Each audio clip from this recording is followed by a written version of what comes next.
Good afternoon, everybody. This is Lieutenant Adbury from the Lobo Battalion. Go Lobos. Today I have a very special guest, Zak Mercado, Captain, retired from the U.S. Army Reserves. He graduated and commissioned in May of 2013.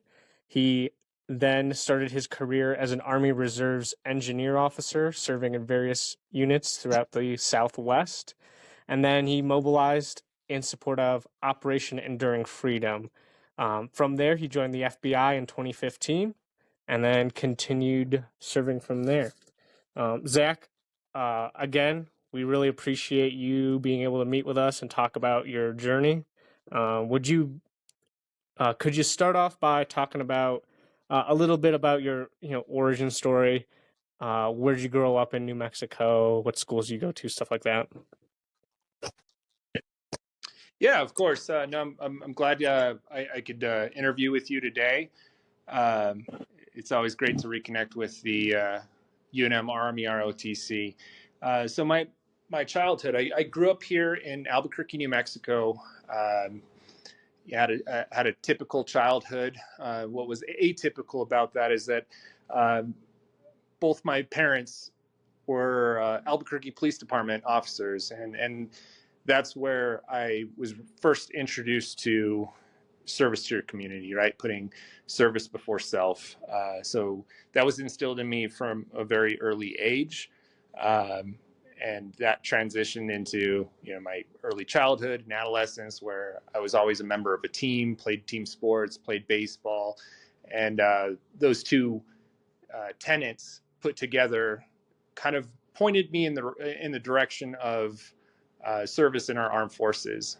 When I was a younger child, I had ambitions of becoming a pilot and flying fighter jets like most little kids want to do. But as it developed in me, this desire to do more, I quickly realized that maybe that's just not for me. Maybe I really like working with people and being a member of a team instead of solo up there in a plane in the sky.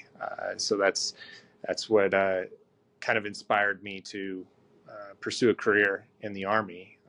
That coupled with a grandfather of mine who served in the Army Air Corps during World War II. He was a strong inspiration for my aspirations to join the Army and serve our nation.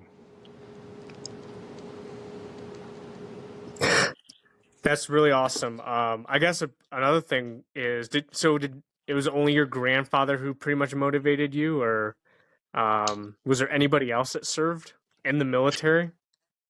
Yeah, so I had a lot of extended family members who served in various branches of our military, but I would say that maternal grandfather of mine, he was the direct inspiration for me. He was in my eyes a war hero. He flew combat sorties for the Army Air Corps aboard a B-24 Liberator as a nose gunner, and just hearing stories about him from my grandmother and my mother was just a real inspiration. Unfortunately, he passed away before I was born, so I never had this opportunity to meet him. But he was always this mythical figure, right? In my early childhood, he was always this hero of mine. A gentleman who, straight out of high school, in the sleepy town of Albuquerque, volunteered to defend his country during World War II, and that was just something that was really amazing to me. As a young man, seeing his level of courage and his willingness to serve and place himself in danger, a huge motivator for me and a huge example for me as a young man growing up. Yeah, definitely. I totally could see from from your perspective, wanting to live up to a legacy, things like that. I think a lot of our students are interested in that too. Just their family has served, and so it's like they want to do something more with their life. But what high school did you attend while you were now, like, as growing up?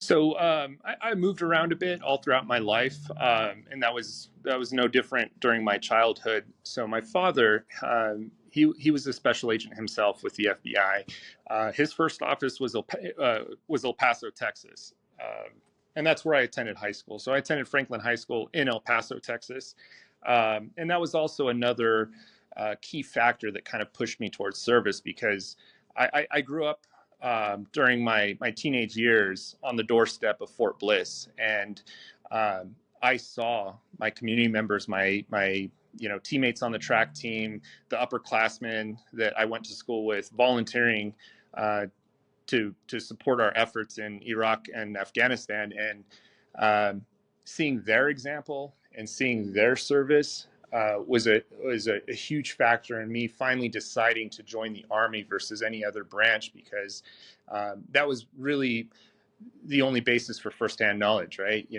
I grew up seeing these soldiers mobilized from Fort Bliss, seeing First Armored take up residency there at Fort Bliss. It was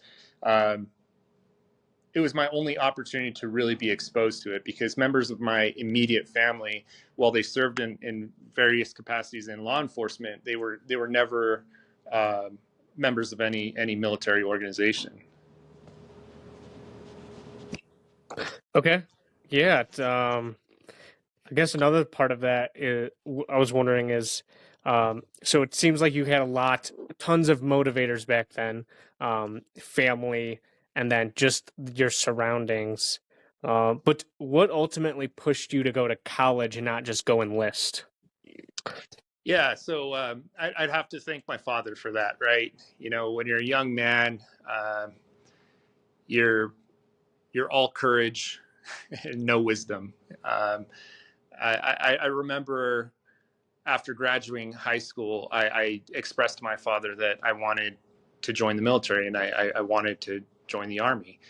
And I had this thought in my head that I would join first, I would serve my nation, I'd immediately deploy, and at some point in time, I would come back from that deployment, and then I would knock out college. I would use my benefits to obtain my education. And being a young 17, 18-year-old at that time, my father, who had that wisdom, thankfully said, "Hey, son, that's a great idea, but no, you're going to go to college first.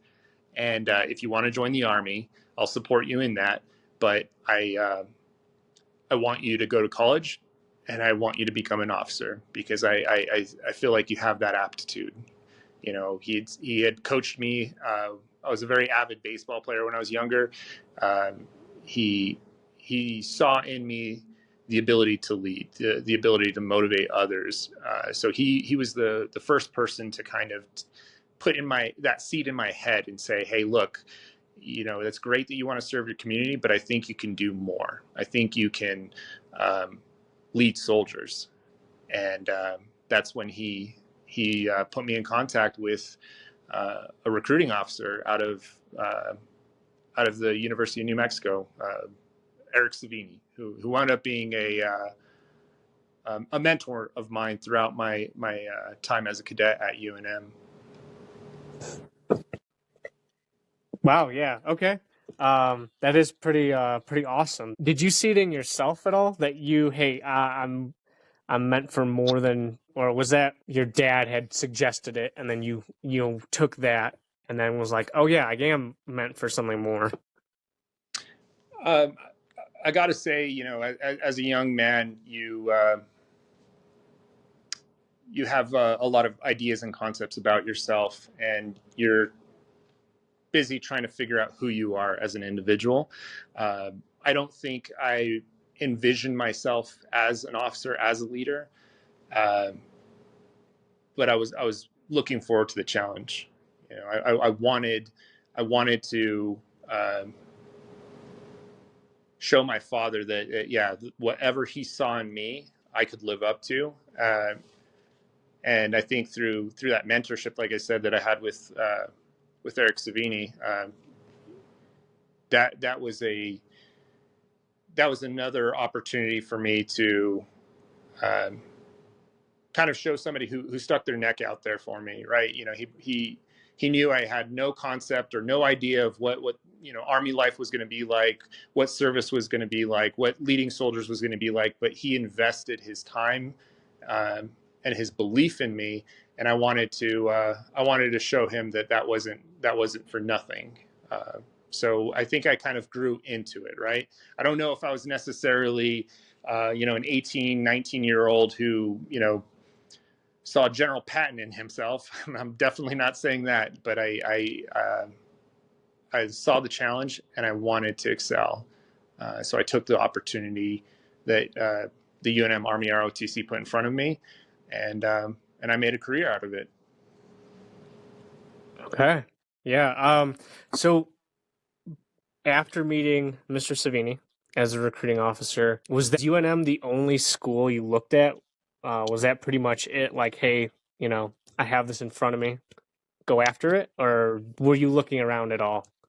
Yeah, so I was a student at UNM before I joined the Army ROTC program. So I want to say I joined sometime in my sophomore year of college. So I was already committed to UNM. I didn't really shop around and look for other programs that were available.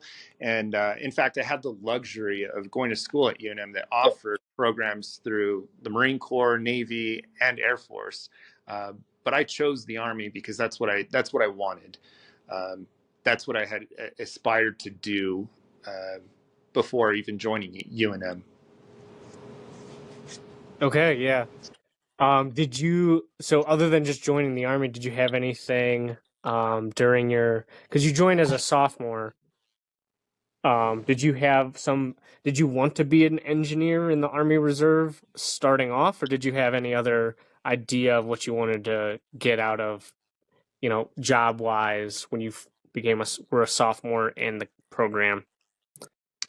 Yeah, so before the ROTC program, I really didn't have a good frame of reference for what I could do in the Army. I had never spoken to a recruiter before. Like I said, I didn't have any immediate family members who were involved in service. So I wasn't truly exposed to what the Army had to offer until I joined the ROTC program. I want to say that my decision to join the Engineer Corps happened sometime in my senior year of college, after I had returned from um, Fort Lewis. That was our. I don't know what you guys refer to it now, but that was kind of the final litmus test to determine, whether or not you had what it takes to become an Army officer.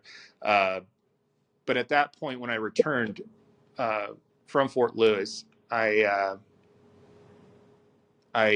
kind of I had come to the conclusion that I wanted to be involved in combat arms, but I also wanted to use my brain, right? And that's not to denigrate, infantry armor or other combat arms, but the Engineer Corps really stood out to me because it was an opportunity for you to take hold of complex problems and issues and come up with solutions for combatant commanders, right? An engineer is the Swiss Army knife of the United States Army. If a gap needs to be crossed, we're going to cross it. If a route needs to be cleared, we're going to clear it. It was an opportunity for me to challenge myself mentally as well as physically, and that's what I truly fell in love with when it came to the Engineer Corps.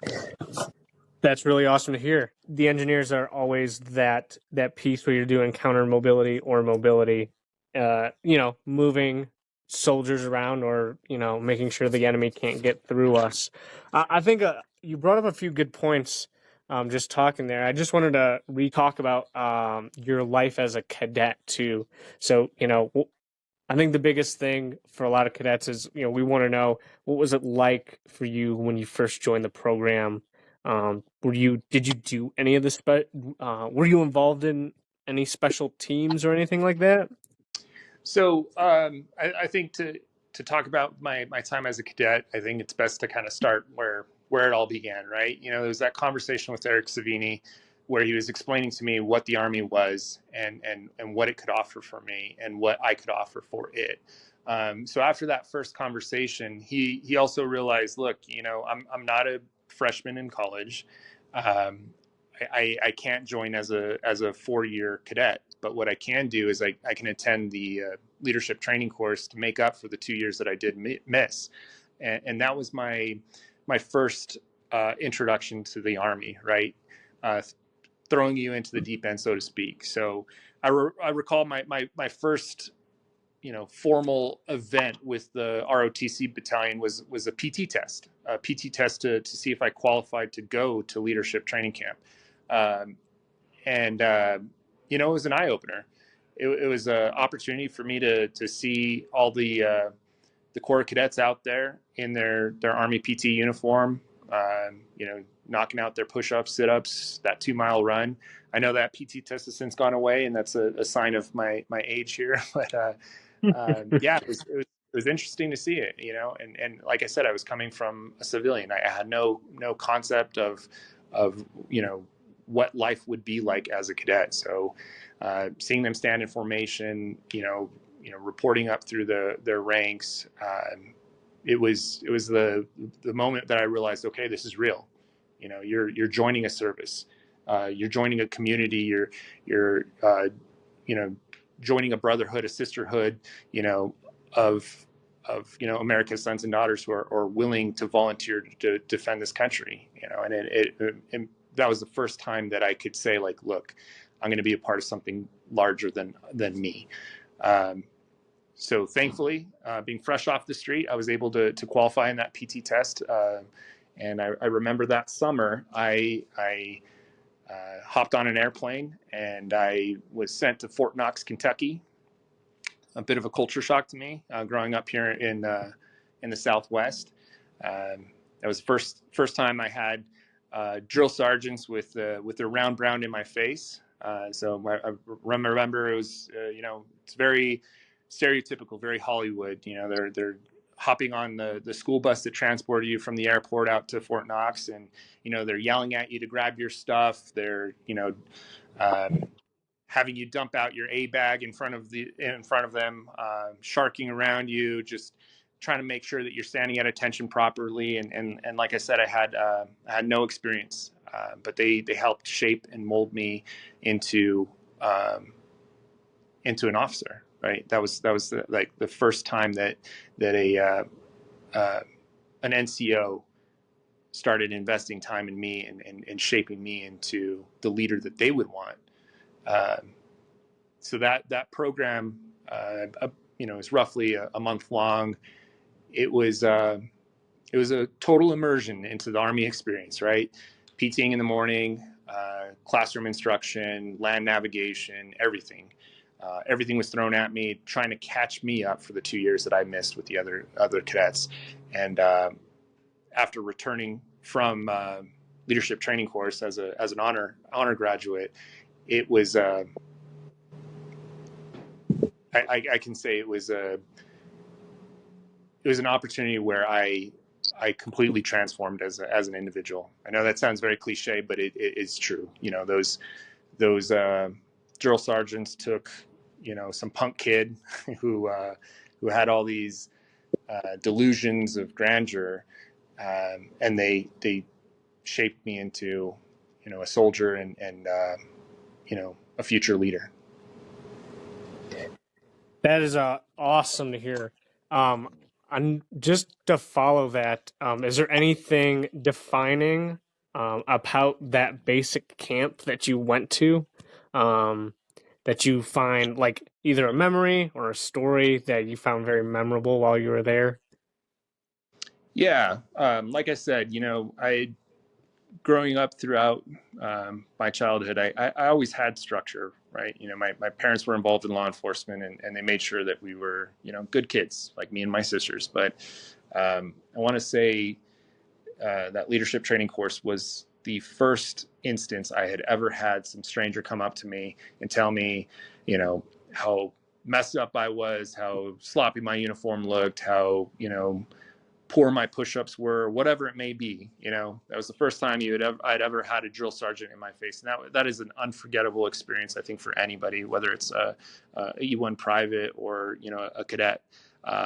Drill sergeants are a unique entity within within the United States Army. And I think anybody who has had any sort of experience with one, that is an unforgettable moment. But they have a very pivotal and very important role in our organization, or my former organization there, and that they truly shape the future of the Army. So they take 18-year-old kids and they shape them and mold them into a fierce fighting force that is unmatched across the globe. Definitely.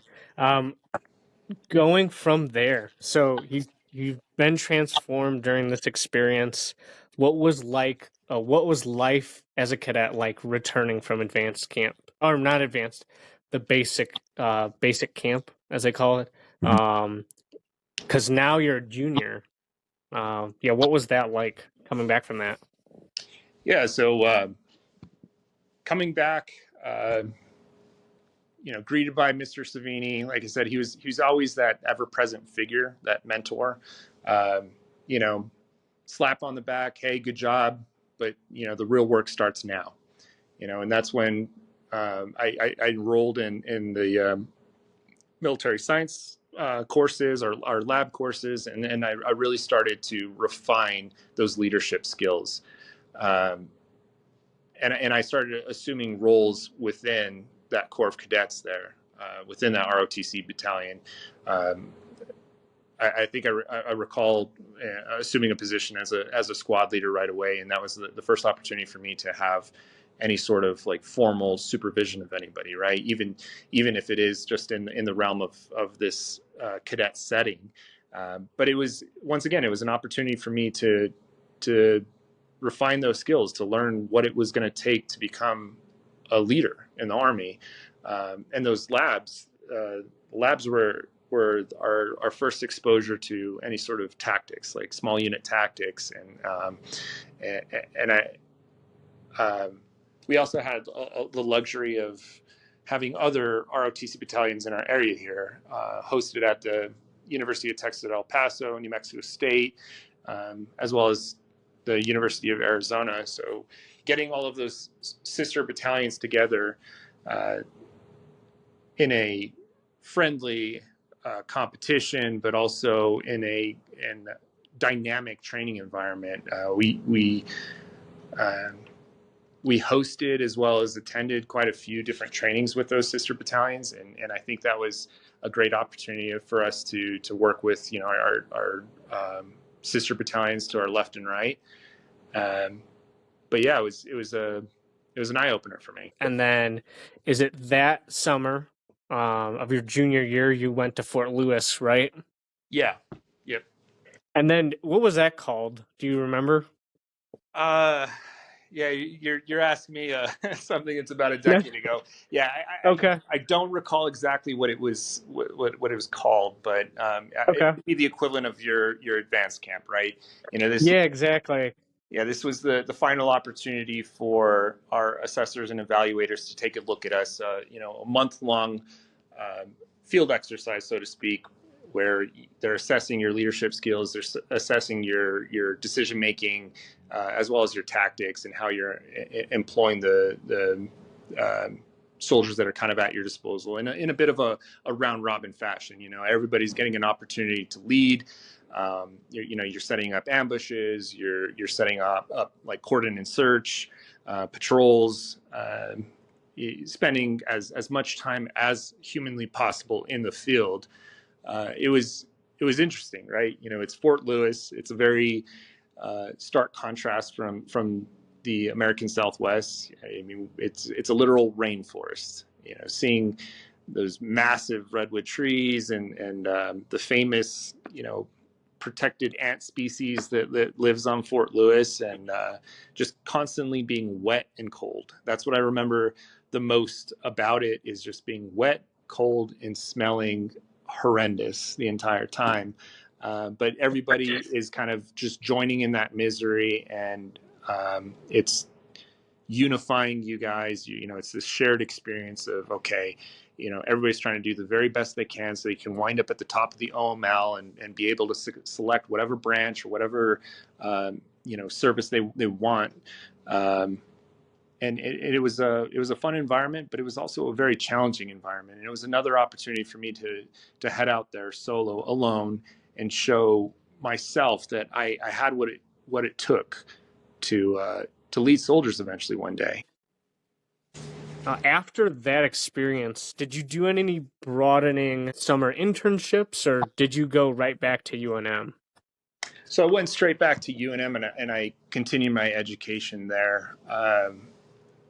I was also a transfer student from the University of Texas at El Paso my first couple of years. So time was kind of the essence for me, right? So I really had to put my nose to the grindstone and just hammer out all of these classes. So that was the primary focus for me. I was adamant that I did not want to be a winter graduate or have to stay on for another semester. Because you have to realize at the time when we're looking to graduate from college, this is a transitional period for the operations that are ongoing in Afghanistan and Iraq. And for myself and the other cadets, we're realizing that, okay, this is our senior year. This is real, right?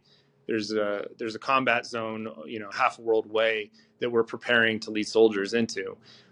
So it's real, right? And we're wanting to get out there as soon as possible. And I that's one thing that I just remember very vividly is that, myself and some of my fellow cadets were just adamant about getting out to big Army as soon as we could so that we could lend a hand, right? That was always the goal, is to lead soldiers and serve.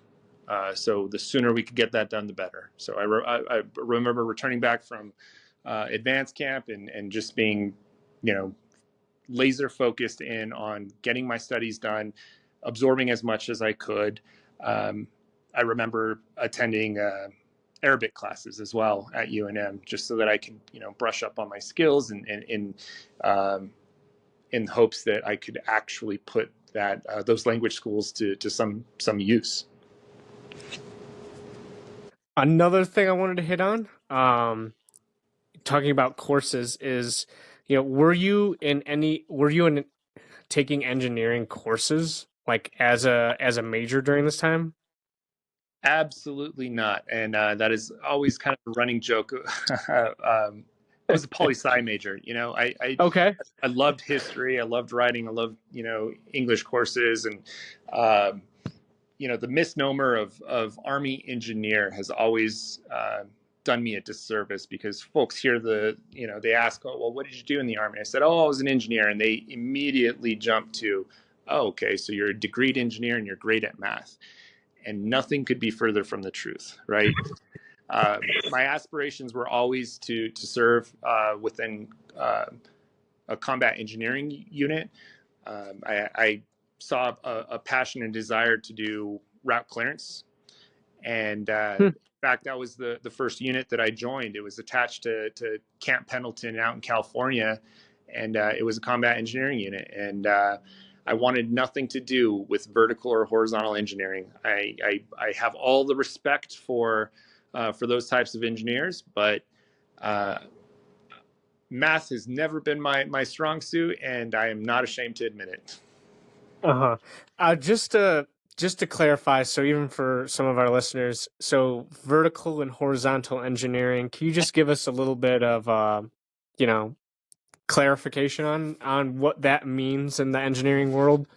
Yeah, so the Army Corps of Engineers, it's an extremely diverse group of individuals within the United States Army. So we have everything from combat divers, firefighters, carpenters, electricians, plumbers, as well as heavy equipment operators, right? All of these individuals serve kind of this unified concept of what the Army Corps of Engineers. So like three main components of the engineer corps would be vertical engineering, horizontal engineering, as well as combat engineering. So vertical kind of lends itself to structures, buildings. So anything from building sea huts in austere conditions, or more formally working for the Army Corps of Engineers on the civilian side, providing defense support to civil authorities or other areas. Oftentimes, if you're traveling around the United States, you'll notice that a lot of facilities, dams, and other structures are actually created by the Army Corps of Engineers, and that's a hybrid of both civilians. As well as what I would refer to as a green suiter, right? Somebody who wears the Army uniform, somebody who raised their hand and took an oath. And in addition to that, you have horizontal engineering, which is bridging operations, building roadways, soil compaction, doing water purification, setting up blivets, things like that, working in strong concert with the other branches of the Army, the Transportation Corps, logistical units, so on and so forth. And then you have your combat engineers. And as much as infantry would like to say it, combat engineering, you are the tip of the spear, right? If a route's black, there's only one unit that's going to be able to make it green, right? And that's the Engineer Corps. They're in front of those lead elements. They're clearing the way. They're blowing through wire. They're using Bangalore charges to tear it up. They're blasting through walls to get into compounds. They're a jack of all trades, right?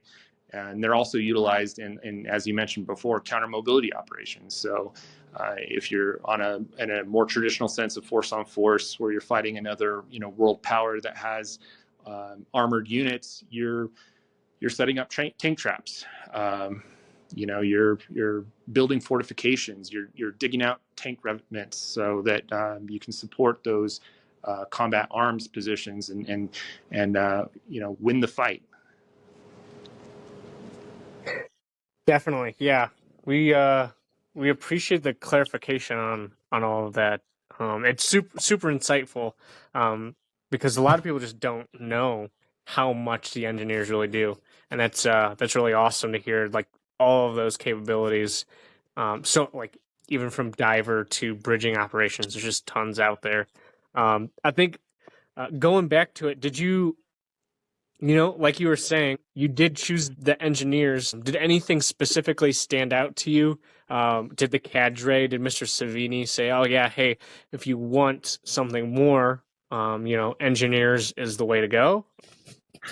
Yeah, no. So I kind of threw out that little dig at the infantry specifically because Mr. Savini was formerly Lieutenant Colonel Eric Savini, and he was an infantryman. And I say that because it's a brotherly competition between the various branches within in the United States Army, right? We love to joke and kid around with each other, but no, the reason why I selected the Engineer Corps, so separate from the active duty component, I knew I wanted to get into the reserves because I had always had the aspiration of joining the FBI. So I wanted to have this parallel career to my Army career. And in the reserves, you have the opportunity to essentially select your branch. And it was just a perfect fit for me, right? Like I said, I fell in love with the combat engineers mission. I wanted to be out there and be a doer. I wanted to be involved in it. I wanted to, wear those castles.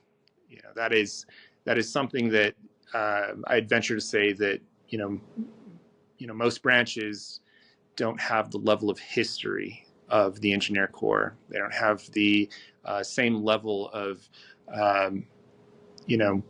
just pure reliance on your branch for shifting and shaping the literal landscape of a battlefield. That's why I take immense pride in serving or having served in the Engineer Corps, because it was that opportunity to literally shape the earth and move the earth and help tip the scales in the favor of our combatant commanders, those who are doing overseeing our aviation units, our armor units, our infantry units, logistics, supplies, everybody. We were kind of called upon to serve and to serve those commanders to the best of our ability and be able to protect our fellow service members by, clearing the way, clearing the obstacles, or defending them. That was always a huge factor of why I wanted to join the Engineer Corps, because it was an opportunity for me to serve those who are serving our nation. Another thing I wanted to touch on was, now that you're back, you decided your branch. What happened there after? Yeah, I commissioned in Okay. May of 2013, and Yep. that's when adulthood sets in, right? I'm in the reserves, and I had a buddy who had some connections with a local reserve unit here, so I'm knocking out mutas just to stay good while I'm waiting for an opportunity to attend BOLC. And that's when, Mr. Savini, once again, he's there to help mentor and get me along my way. And he approaches me and he says, "Hey, I got another opportunity for you. If you're interested in it, it's called Gold Bar Recruiting. If you'd like to come back to UNM and recruit for us for a short time while you're waiting to go to BOLC, I have an opportunity for you." And I jumped at it. I was a broke recent college grad, and it was a great opportunity to start the clock on my Army service. And I recruited for the UNM Army ROTC battalion for a short while I waited to attend BOLC, and I got to say it was a great opportunity. It was a lot of fun because I was able to see things from the flip side. At one point in time, there was a recruiter who sat across the desk from me and explained to me what the Army was, introduced me to the Army, and helped me start a career. And recruiting for that Army ROTC battalion was a great opportunity to lead some of those students towards a career path that, I still remember a lot of people that I introduced to the Army, and it's great to see where the careers have taken them. And a few of them have chosen to make a lifelong career of the Army. A few have done a few tours of duty, and they're now transitioned over to the civilian side of life. And it's just an amazing opportunity to see somebody make that transformation from a civilian into a service member. But immediately after that, I began really putting out the feelers for the FBI, and I knew that was always an aspiration of mine, and I needed to get my foot in the door. I knew I had always aspired to become a special agent, and I knew there was one requirement that stood in the way of me becoming that special agent, and that was that full-time work experience. My entire life up to this point, I was a student, and I had never really joined the workforce. So I knew I needed that opportunity to obtain those 2 years of applicable job experience before I could even, think about applying to become a special agent. And that's when an opportunity came across my email. It was a job opening for the Special Surveillance Group, and I read the description and I said, okay, well, that kind of sounds a little bit similar to, Army reconnaissance. And I think I've attended a training here or there, so maybe that'd be a good fit. So I applied, and I didn't hear anything for a while. And then next thing you know, I was reached out to by a person who works in human resources. And they said, hey, we've taken a look at your application, and we'd like you to interview for this position. And I was fortunate enough to be selected for training, and I was kind of already in that mindset. I had attended BOLC at Fort Leonard Wood. I was in the mindset of learning and absorbing. So it was another opportunity for me to go out there and learn a completely different skill set. The Special Surveillance Group, they're responsible for providing physical surveillance for the FBI. We worked everything from national security matters to criminal matters in a covert capacity, and it was a great experience, and it was my pathway to becoming a special agent. And it was one that, albeit was a little unconventional. so to speak. Most folks, they get their experience from numerous different backgrounds. We have everybody from teachers, scientists, doctors, lawyers, law enforcement members, service members, and that's how they were able to obtain their qualified work experience. But for me, I started my career with the FBI as a member of our professional staff, our mission support, and it was my first introduction to federal law enforcement, and I immediately I knew this was for me. I loved the FBI's mission. It was an opportunity for me to continue to serve my community and do so while I was still a service member in the reserves. It was a perfect marriage between two different organizations with a common goal of protecting our communities, just doing it in very different ways. And I have to say the FBI was extremely supportive of my Army career. Gave me ample time off to go attend trainings, to take care of whatever I needed to do on the Army side, and then come back and apply some of those skills to my job as a member of the Special Surveillance Group. Yeah, so just you covered that is that's a ton of experience, and it's really awesome.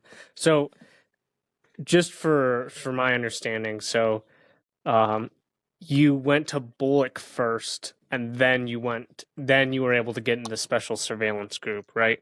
Correct. Yeah. So I attended BOLC at Fort Leonard Wood, and that's where you're really learning what it is to be an Army engineer. And as I mentioned previously, there are numerous functional areas within the Army Corps of Engineers. So you're getting a taste of everything. You're learning what the enlisted soldiers and what their functions are within the Army Corps of Engineers, and oftentimes the mission sets are very different from the enlisted soldier to an officer, right? So you're having to familiarize yourself um, with the different functional areas that are available and opportunities there are for your enlisted soldiers, so that you can better mentor them. So you can embody that servant leadership ideal. But yeah, it was a very long training, very challenging. I was in the dead of winter at Fort Leonard Wood, and that was my first exposure to -10, -15 degree weather, and still having to head out there and run and PT and participate in field exercises and demolition on the range. It was quite an experience. Yeah, just to talk maybe a little bit more about that. Are you getting so you're getting the full like breadth or knowledge base of they're pretty much touching on everything.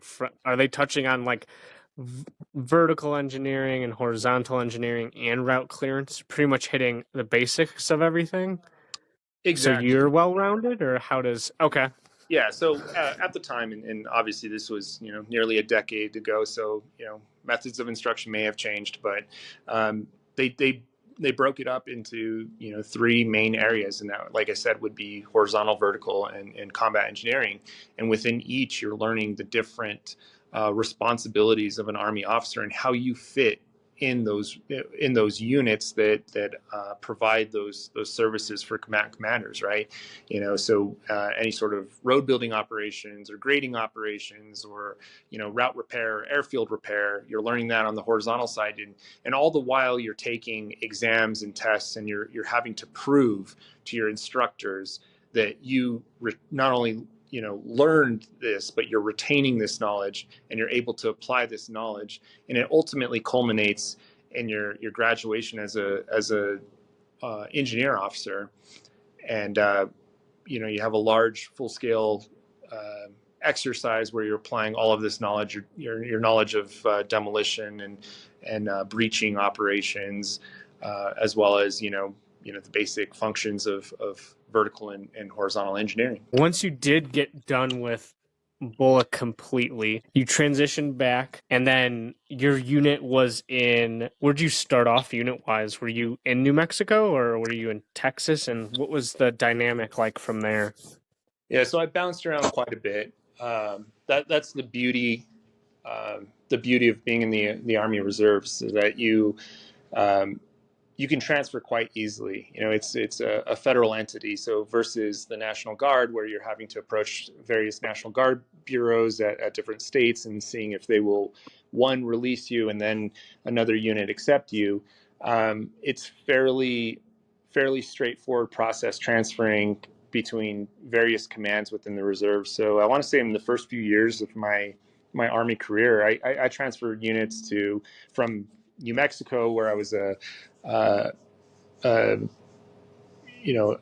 commander of an engineered detachment that was attached to a transportation unit, uh, to Amarillo, Texas, where I served as the kind of interim or acting commander of that company before I wound up getting a job offer from the FBI, and at that point I relocated out to California and had a unit accept me there, um, in a training role. So I was an observer coach trainer in that unit.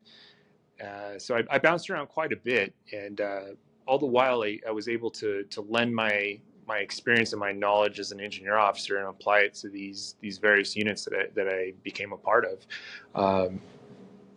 But yeah, It sounds I'm sorry. Go ahead.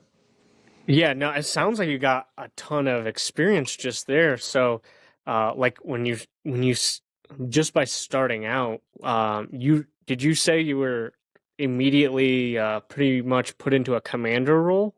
Yeah. So it was a command role, but it was still very much a platoon leader position, right? So it was an engineer detachment that was attached to a transportation unit. So there was about 10 or 12 soldiers, right? So traditionally, what we would consider a pretty small platoon. So I still had those baby steps of learning what it takes to become a platoon leader, and eventually take that knowledge and that skill based on that experience and apply it towards company command. But yeah, no, things were very dynamic, and that is what is very different from active duty in that it's the needs of the reserves, and if there just so happens to be a unit that lacks officers, you may be called to fill positions. As an O2 out in California, uh, I was billeted in an O4's position.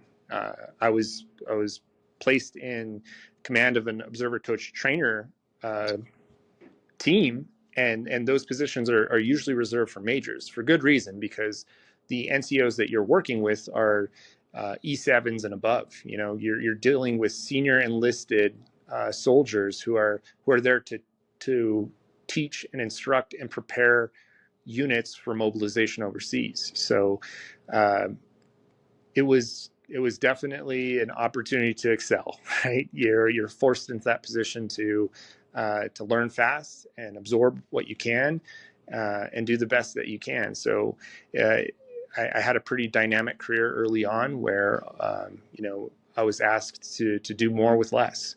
And it came down to resource constraints, lack of personnel, or whatever it may be. Um, but that's the beauty of the Army, right? We're going to get the mission done regardless of whatever obstacles are placed in front of us. Definitely, yeah. Um, is another just going off of that, um, being put into that, '04 billet. What was that like? And then what did you really have to rely on your NCOs in order to build you up, or did you have any mentors that helped you increase your knowledge base while you were there? Both. I would say I had great officers that I can use as role models. One of those that I recall pretty vividly is a Major Timothy Ang. He was a fantastic leader, a fantastic Army officer, and he mentored me and helped educate me.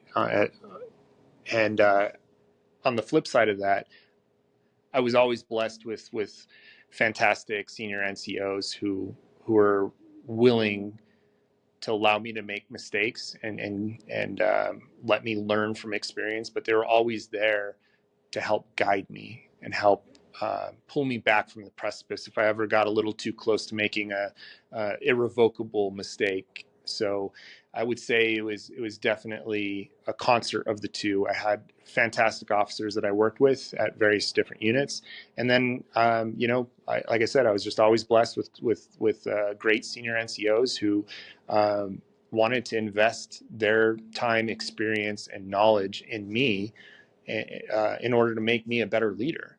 I want to say after every unit that I transferred from, every position that I held, I was a better individual for those experiences. I was a better individual for those opportunities to be mentored by both senior enlisted as well as officers, and even a lot of the junior enlisted that I had an opportunity to learn from. They were fresh out of basic training, and they had the latest and greatest on what was being instructed by Big Army, and it truly was an opportunity to sit down with them and say, okay, right, let's take a look at the 240 Bravo, for example. Talk to me about this weapon system. Explain it to me. You're a gunner. What do you do? You have the ability. If you have the humility, you're able to learn from everybody and anybody, regardless of rank. Yeah, definitely. See it a lot from even just being a junior officer. You definitely just need your support, just about everybody, just to understand your environment, and that's what we try to instill into the cadets. Is like once you do get out there, whether it doesn't matter if you're National Guard or active duty, you don't know that much. You need to be humble about it. But that's just awesome to hear that your experience was really good. Additionally, so just going off of that, so did you also move, or were you centrally located in Albuquerque still, like living in Albuquerque, and then just fly to your different units for their weekends, or how did that dynamic work?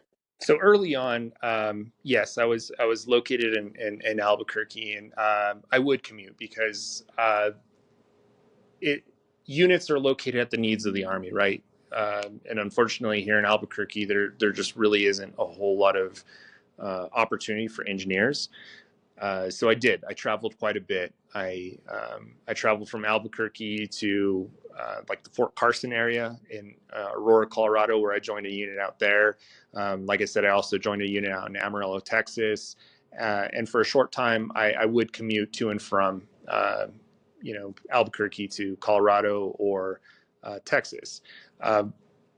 But the reason why I relocated my unit out to Camp Parks in Dublin, California, I had accepted that position with the FBI, and the FBI moved me out to San Francisco, California. So I was kind of at that point I was over it. I was over the long drives and the long weekends, and it was kind of dragging on me. And I was adamant about finding a unit and finding a home that were located fairly close to each other. And by virtue of California being such a large and populous state with a lot of different Army posts, there was plenty of opportunity for me to become an engineer. And I remember reaching out to a friend of an NCO of mine, and he kind of put it in my ear and he said, "Hey, sir, we got a couple of units out here and here, but I really think you should look into this observer coach trainer unit. There's a lot of great senior officers there. Yeah. I've met with the battalion commander. He's a great individual. I think you should interview with that battalion commander and see if he's willing to take you on as a junior officer into, like I said, a billet that is intended for somebody who has a lot more experience and a lot more time in service." Definitely, yeah. That's pretty awesome that you got that it was seamless, pretty much, right? That you did get the opportunity and got to get that position. I think the next thing was just so at that time, had you deployed for Operation Enduring Freedom yet, or what So happened So Okay. while I was assigned to that unit out at Camp Parks, California, that's when an opportunity came up to mobilize and join another sister battalion and help support, uh, mobilization efforts out of Fort Hood, Texas. So I jumped at the opportunity. It was a chance to kind of take a step back from my FBI career and focus on my Army career and help develop that. And I knew that if I could serve in a active duty setting full time, I would be forced to learn so much more, both administratively as well as operationally, what it takes to become an Army officer. And I thought, okay, well, I've been giving a lot of time, attention, and effort towards my FBI career, but this opportunity's come up, and I'd like to take it. So I jumped at it, and I packed my bags and I head out to Killeen, Texas, and I joined our sister battalion who mobilized in support of OEF. And our main task while we were there was to prepare units for deployments overseas and into various combat theaters all across the globe. And it was a great opportunity, but unfortunately, it was also kind of the beginning of the end of my Army career. I had always intended on serving in a lifelong capacity, but while I was there, I wound up having a career-ending injury that required various surgeries and had a lengthy recovery and complications during recovery, and ultimately the Army wound up convening a medical review board, and I was ultimately medically retired as a captain. So unfortunately, that brought my Army career to a close, but it was also a major motivator for me to kind of pick myself up and not accept defeat and refocus my energies into my other career, which was the FBI. So after I had that, career-ending injury, I went back to the FBI, and I knew I needed some more time before I could apply to become an FBI agent, because a special agent, very similar to the Army's mission, but also very different. A lot is asked of you physically, and having suffered that injury, I really needed to take time and be patient and attend rehabilitation and attend my medical appointments and make sure that I was as close to 100% as I could before I made that push to become a special agent. So I looked for other opportunities within the FBI, and I saw an opportunity arise, and it was a position within our intelligence branch within the FBI, and I served as a staff operations specialist, supporting the FBI's mission with tactical level analysis. And I did that for a few years while I recovered from that injury, and What specifically? Sorry to interrupt, but yeah, what specifically did you do as a staff operations specialist? If you could talk anything about it, you brought up the tactical level analysis, but what does that mean? So the FBI's intelligence branch, we support the FBI's mission in two very distinct realms: the strategic level analysis, which is looking at big picture, and then we also have what's known as tactical level intelligence, and that's getting down into the minutia of everything. So as a staff operations specialist, I provided direct case support to special agents. So I was able to become familiar with our various investigations that we had. At the time, I was working in El Paso, Texas, on a border region, which was a very dynamic environment with a lot of various, criminal as well as national security threats to the area of operations, and it was an eye opener. It was another opportunity for me to experience the FBI in a different setting.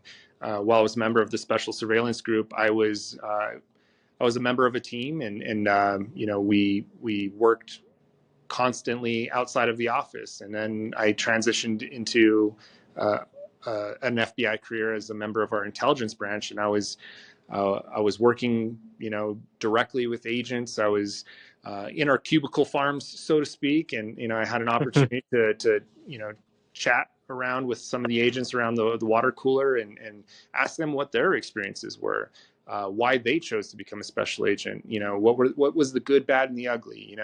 Like every career out there, there are good days and there are bad days, and I wanted to hear it all because I wanted to make sure. I wanted that validation that this lifelong aspiration of mine was this, was this just a pipe dream, or is this something that I truly want to do? And my time as a member of our intel community here within the FBI solidified that desire to become a special agent. So it helped refocus my energies and gave me a lot of fantastic experience where I was exposed to just a whole litany of different positions, different people who all contribute to our mission, and seeing just every cog within the mechanism, working in perfect concert and harmony to get the mission done. And it reminded me a lot of the Army, but it was still that opportunity to continue to serve, just in a different way, in a different uniform, a suit this time. And then just for more understanding is, so special surveillance group and staff operations specialist, you're not a special agent, but what does it mean, I guess? Because there's positions within the FBI that well, you're not a special agent, but what does it mean, I guess, to be that special agent versus being in a different role? And is there is there some sort of a hierarchy where it's like with being an Army officer, you're ultimately trying to get increasing in rank or promotions and stuff like that? So, well, there is a similar, I guess you could say, rank structure, which in federal service we refer to your GS levels, right? And that would be very similar to Army ranks. I would say that the two realms are very different when it comes to hierarchy. There is a hierarchy, there is a chain of command, but where the similarities kind of come back together is that we have very complex missions, the FBI as well as the Army. And in order to accomplish those missions, we need a lot of different subject matter experts. So very similar to the Army, having finance officers and enlisted members, human resources specialists, firefighters, carpenters, forward observers, tankers, the list could go on and on. It's very similar with the FBI as well. We have a lot of different specialists in a lot of different areas. We have scientists, we have artists, we have polygraphers, we have agents, we have intel members, we have, a huge laundry list of different positions that all contribute towards the FBI's mission. And that was something that became very apparent to me when I was in SOS, when I was, staff operations specialist. I was able to work in the office and see, the different, folks, like everybody from our forfeiture specialists to our linguists to our intelligence analysts and our special agents, and see how each one of them worked as a member of a team to accomplish the mission. So I think there's less focus on hierarchy and more focus on a specialty of your skills, right? Because no one person can get it done. No one person can make an investigation progress. We need people from all walks of life, with all experiences, with all different diverse backgrounds to contribute to one investigation. And that is both the beauty and strength of the FBI, is that our diversity of our workforce is really what lends ourselves to accomplish the mission in ways where we're able to think critically about issues, and we're able to think critically about complex investigations and come up with creative solutions. That's really eye-opening, because I never really understood that about the FBI, but it does almost make sense in a way that everybody's working together. It's not a military force, and then everybody has their own specialty. What was the workload like for you as a staff operations specialist? Um, I would say it was the operational tempo is pretty high. Being in a border region, I worked transnational organized crime, Western Hemisphere, uh, and essentially what that means is that you're tasked with supporting investigations into Mexican drug trafficking organizations as well as other criminal organizations that kind of headquarter themselves in the Western Hemisphere. So being in a border region, there was ample opportunity for me to contribute to that mission. So I would say the work tempo was pretty high, but it never really there was an ebb and flow. But yes, by virtue of where we were geographically, as well as um, the nexus of having an international border, as well as main arteries of transportation all throughout the El Paso area, there was plenty of work, plenty of opportunity to support those cases. And Okay, and then yeah, go ahead. yeah, so that operational tempo, what kind of prepared me for that was that Army career, right? A lot is asked of your soldiers. People joke and they say, "Hey, you're on commander's time. You work 24 hours. It is what it is." So having those ideals of service before self and having that really instilled in you during an Army career, I was better prepared for that. But along with that high operational tempo, I had a lot of good leaders. While I was down there in El Paso, who understood the importance of the camaraderie, of the downtime, so to speak. And when it was time to be with your family, it was time to be with your family and unplug and relax and decompress. So while the operation tempo was very high, I would say morale was very high too, because a lot of these people, they're your FBI family. They're the people that you trust to have your back and protect you when you need protecting and support you when you need supporting and just being people that you can joke with and share a meal with. So it was there were busy times, but they were very good times too.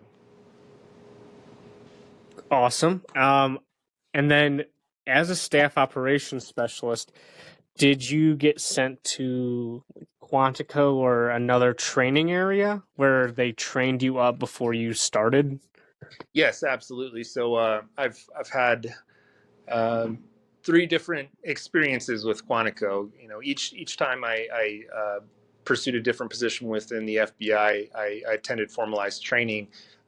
It first began with the basic surveillance course, and then it further evolved into the SOS basic training.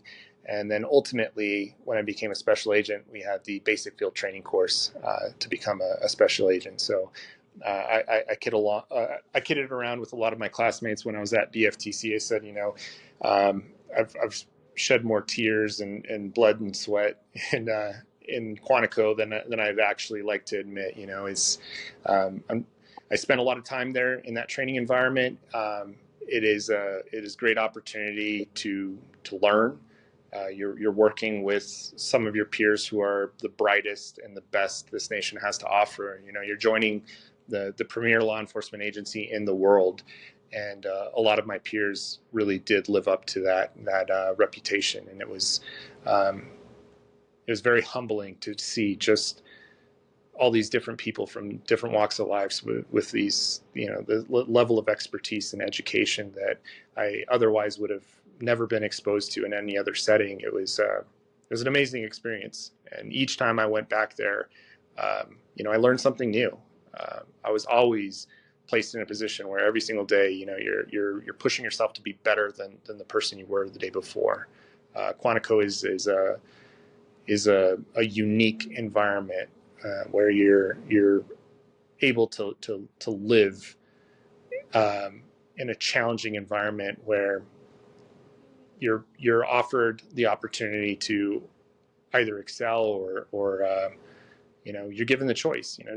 It's not like the Army. You don't have drill sergeants who are getting in your face, yelling at you, and telling you how to make your bed and when to wake up and where to report and when to do it. You're um,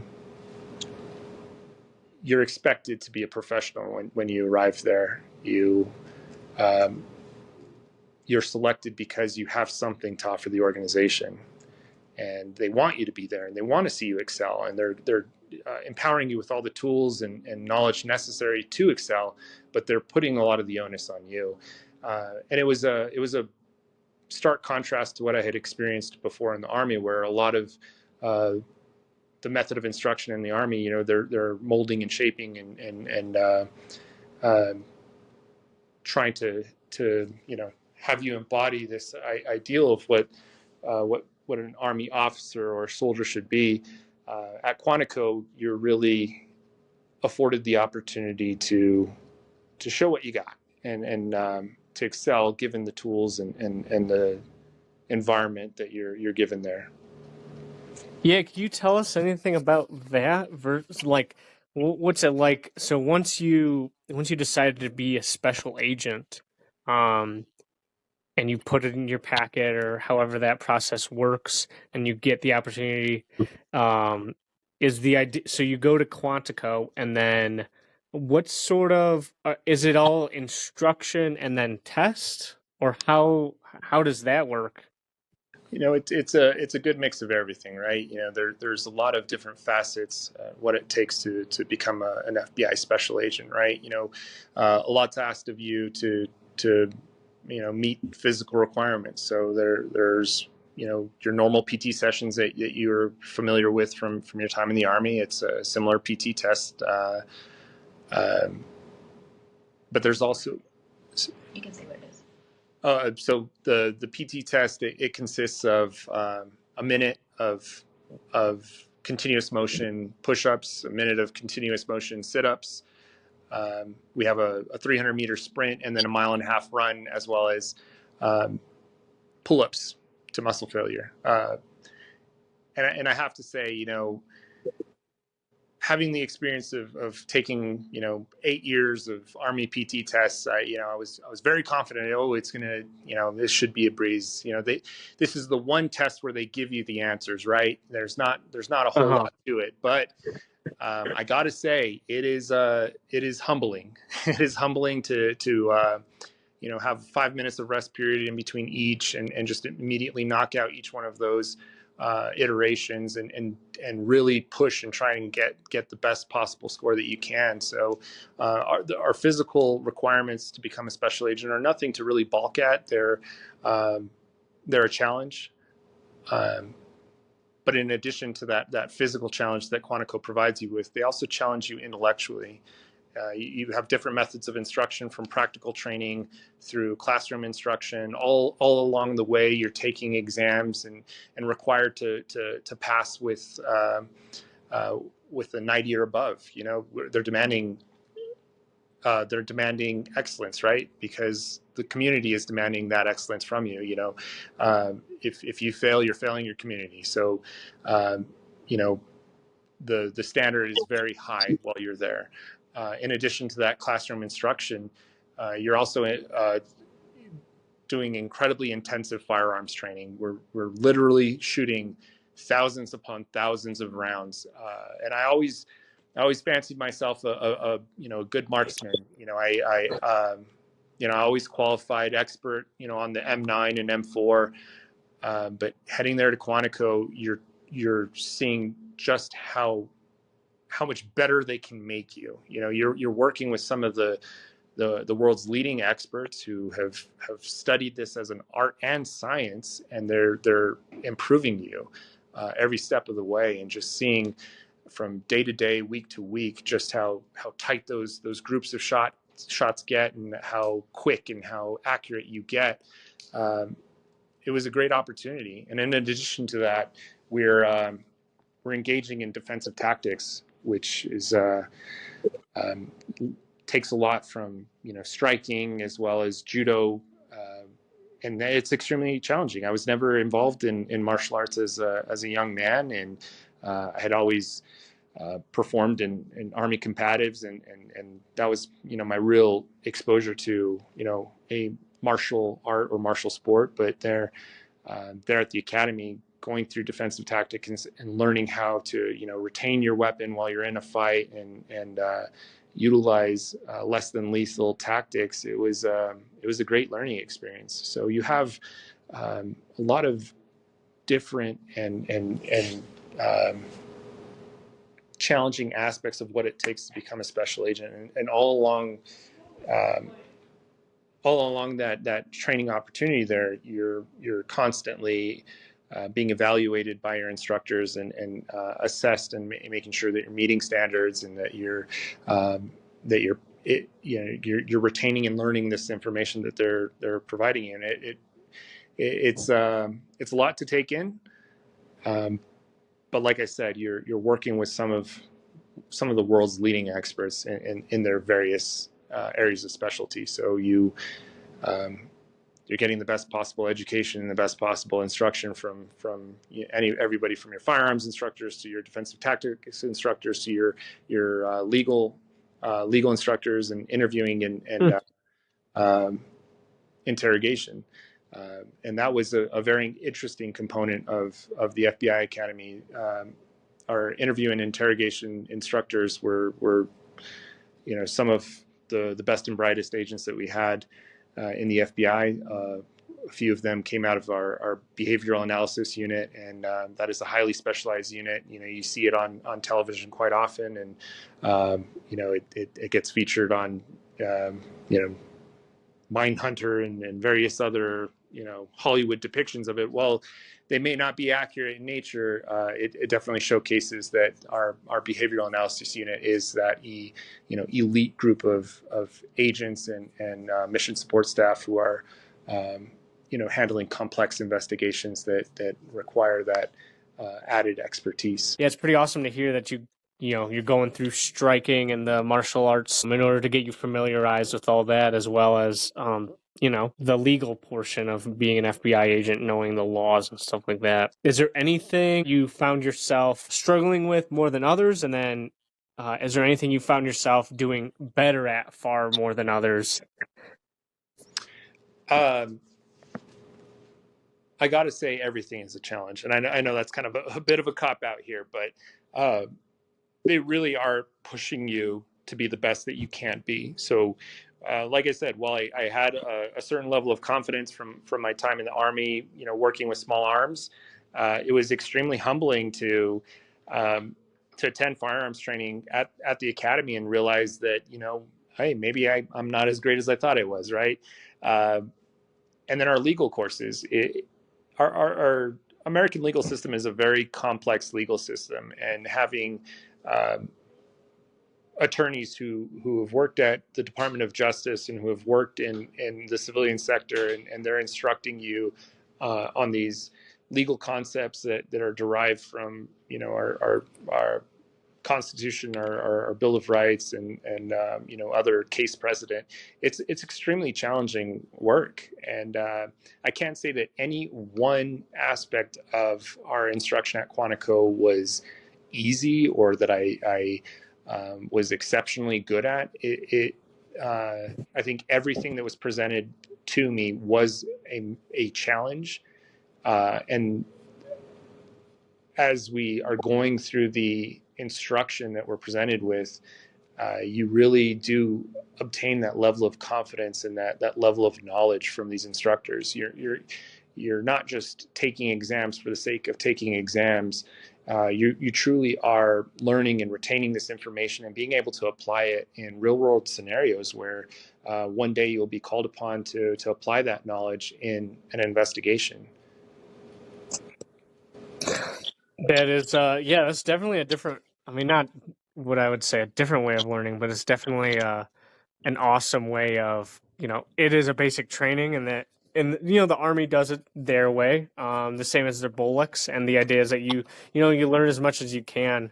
But that's awesome to hear that, you know, it's the same as for the FBI, just in even more, you know, survival sort of aspect where you're trying to do as well as you can so you can, you know, continue on. Because, you know, the idea, right, is that everybody gets hired as a special agent so they can go serve in a position they were hired for. It's not like trying to wash you out or anything, right? Yeah, like I said, the instructors made it very clear from day one when we arrived at the academy that we were selected for a purpose. We were selected for a reason, and that the intention of Quantico and the FBI at large is not to, in your words, say, wash people out. They want you to succeed. They want you to succeed and becoming an agent. But very similar to the Army, this is Quantico creates that base level of knowledge and education, and a lot of that continues on when you become a special agent. And as I mentioned, you're learning from everybody. You're learning from our forensic accountants, our intelligence analysts, our linguists, our finance folks, our human resources, and our specialists. Your education as a special agent doesn't end at Quantico. When you're assigned to your field office, that's when the on-the-job training begins. You're assigned a training agent, and they're typically a more senior agent who is lending their experience and their wisdom, and teaching you what it really takes to become an agent. And from there, you tend to specialize in whatever area of investigations that you're assigned. I see. Okay. And then, so what can you tell me about the, end of Quantic? So not the end of it, but graduating as a special agent. Yeah. So graduation for me, especially, was a very proud moment. It was something that I had always aspired to be. It was a dream of mine from a very young age. And I was exposed to the FBI at a very young age. As I mentioned before, my father was a special agent with the FBI. And being able to walk across that stage and have my father hand me my credentials in front of former Director Ray was just this one of the most proudest moments. Close second to the birth of my first daughter. But being able to experience that and being able to carry my father's badge to this day, and carry on his credential number, and be a part of this family history and this continued service, was just an amazing experience. But it was also very humbling as well, because the second we walked out of Quantico, the public, the community that we serve, they look to us. They look to us to, protect them, to keep them out of harm's way. And there really is no distinction between you, a day one graduate, and another agent who served 20 years.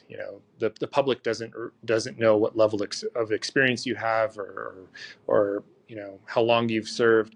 They expect you to be that person that in the worst hours or days of their life, they're looking to you for solace. They're looking for you to protect them. They're looking for you to give them answers to why this happened to them, or help protect them from whatever is transpired. So it was very humbling at the same time. Very proud, but very humbling. From there, you go back to your field office, and that is in Albuquerque, or is that still in San Francisco? No, yeah. So I'm currently assigned to the Albuquerque field office. Okay. What was your timeline like then after graduation? So after I graduated from the FBI Academy, I shortly thereafter reported to FBI Albuquerque. It's very similar to a move that you would do as an active duty soldier in the Army. The FBI is taking care of its employees. They're moving all your household goods out, so you're getting settled into a new city. Granted, this was a reintroduction to a city that I had been away from for about a decade, but it was a brand new city to my wife, who had never lived here before. So you're getting your family settled in, and then you're very quickly figuring out where you're going to fit within this office, and getting to know the people that you're going to work with and spend your days with. And like I said, the learning continues, and it doesn't stop. And 2 years in as a special agent, I'm still learning. I'm learning every single day, and I'm learning from everybody that I come in contact with. Not only the public, but all the individuals that I work with here at FBI Albuquerque. So it's a constant evolution, a constant opportunity to learn, but at the same time, the responsibility to our community is there. We're here to serve. We're here to ensure that our community is safe, and we work with our local partners here in the Albuquerque metro area as well as across the state. That our office has an area of responsibility that spans the entire state of New Mexico. So it's quite an undertaking. Is there anything you could talk about as far as what you do currently as a special agent? Yeah, so in general, I'm assigned to the white collar crime squad here at FBI Albuquerque, where I specifically work public corruption, and we're tasked to investigate violations of federal statutes. We work in close relationship with the United States Attorney's Office here in the District of New Mexico. The United States Attorney's Office are responsible for filing charges, and it's the FBI's responsibility to investigate allegations of federal crimes. So everything that we do is in constant partnership with our various federal partners as well as our local partners. I've had the opportunity to work with a task force officer from the Albuquerque Police Department. Other squads. We have task force officers from the Bernalillo County Sheriff's Office, U.S. Customs and Border Patrol, or Border Protection, excuse me, and we have a lot of different individuals who lend their experience with state and local systems as well. It was really a pleasure talking with you today, Special Agent Mercado. Could you please provide us with some words of wisdom for your future Army officers that we have in the program, or even FBI prospects who aren't sure about it but might want to do it one day? Yeah, no. First, I just want to thank you for the opportunity to speak with you. I just wanted to instill in them that humility, that humbleness, that as I mentioned earlier in the interview, that their career and their learning opportunity does not stop at BOLC. As soon as they head to their first duty station, their number one job is to learn, to absorb as much as they can, from the E1 private all the way up to, command sergeant major. You have something to learn from everybody, and just absorb it, be a sponge, but also have that level of confidence in yourself to lead. That will go far with your unit and with the soldiers that are there, and try and adopt a servant leadership model, right? You're there to serve the soldiers in your unit, not the other way around. In terms of prospective FBI employees, my piece of advice to them is that if you're thinking about it, if it's a dream of yours, if it's an aspiration, if it's something that you've just considered, I encourage you to reach out to our field offices, reach out to our recruiting staff, and just find out a little bit of information. I'm a huge proponent of self-exploration, right? You can read off of our websites. You can read off of FBIjobs.gov. You can Google FBI Albuquerque, but you'll never fully grasp what it entails to be an FBI employee, and until you actually head out there and do little exploring yourself, and most of our offices, they're fully staffed with individuals who are much better than I at explaining the different opportunities that we have here in the FBI. And don't limit yourself just to the special agent position. As I mentioned, I've served in 3 different positions here at the FBI, and there are literally hundreds of positions available across the United States, as well as the globe, and our various legal attaches. So I encourage individuals who have that burning desire to serve their communities to reach out and just do everything that they can to learn a little bit more from the source. Don't believe everything Hollywood shows us. They're always showing some amazing technology that I wish we had and amenities, but I think that the best opportunity for you to really pull back the curtain and see what it is that the FBI does and what our mission is by speaking to us and meeting us at various community events as well as our field office. Awesome. Yeah, we'll definitely point them in the right direction in the description. But if I think that'll be that for today, unless you got anything else. No, like I said, thank you for the opportunity to speak with you today, and I wish you well in your career. Awesome. I really appreciate it, sir. Thank you.